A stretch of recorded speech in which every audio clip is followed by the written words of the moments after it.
How's it going, YouTube? For those that know me and know the channel, it's very unusual that for me to check it out, hair clip for men. So you put this little curl on top, and then it makes it like, look, oh look, I got hair. So all I got to do is hold my head like this, and y'all think I got hair. I look younger and shit. uh, anyway, back to the subject at hand. Ooh, that was bad. This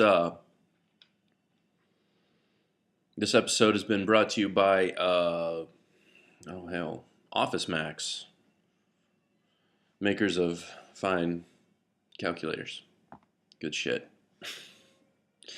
Now that we got it out of the way, go and see my friends at Office Max. It's not very often that I will talk about a video and not provide a link for you to go and watch the video. But this is one of those cases where what I would like for you, the audience, to do is put what I'm about to say in your pocket. You can either dismiss it, think I'm full of crap or whatever, or when you see this, you can just, kind of remember this, okay? I just got done watching a video that was a response to a comment. It was, we'll just say it was Raw Dog versus Robbie G. And Raw Dog actually made one of the dumbest videos I've ever seen. And it's shocking because this is the internet and I've seen some pretty dumb stuff. And the reason why it's dumb is because it's smart dumb. And what I mean by that is the danger that a smart person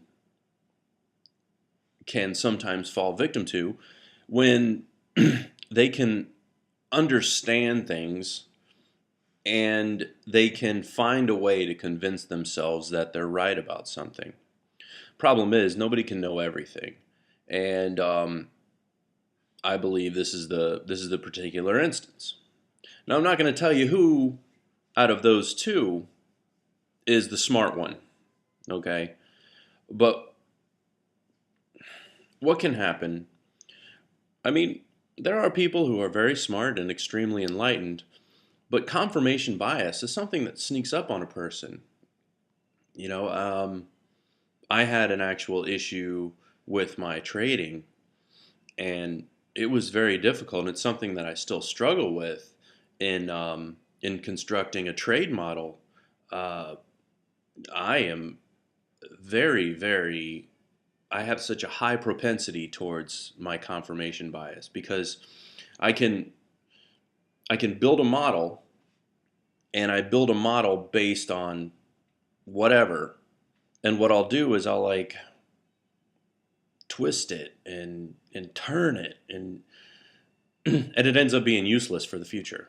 But every bit of it makes sense, okay? And I can't share much more than that. But you can put something together that makes total sense. You can explain it to a person. Hell, you can sell it to people. And there are people who actually sell things like that to people. And they make their commissions and they get out. But if you're relying on future performance from then forward, it ain't gonna work. It's a damnedest thing. But you're right. You're right every damn step of the way. What's the difference?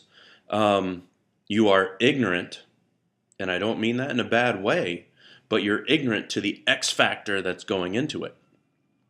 So let's take the financial markets, for example.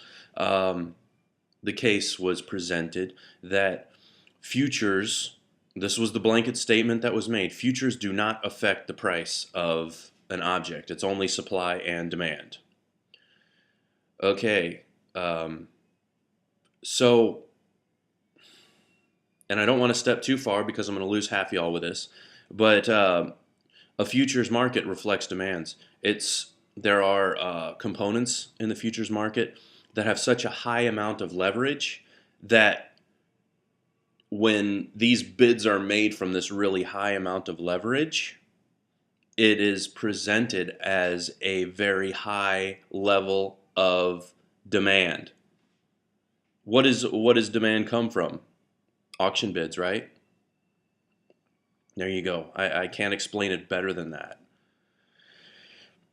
Is there supply? Yeah, but these guys, when they're doing their futures, in certain instances, they're taking a look at supply and they are bidding their demands accordingly. And for somebody to say otherwise, I believe, exposes their lack of understanding in the futures market.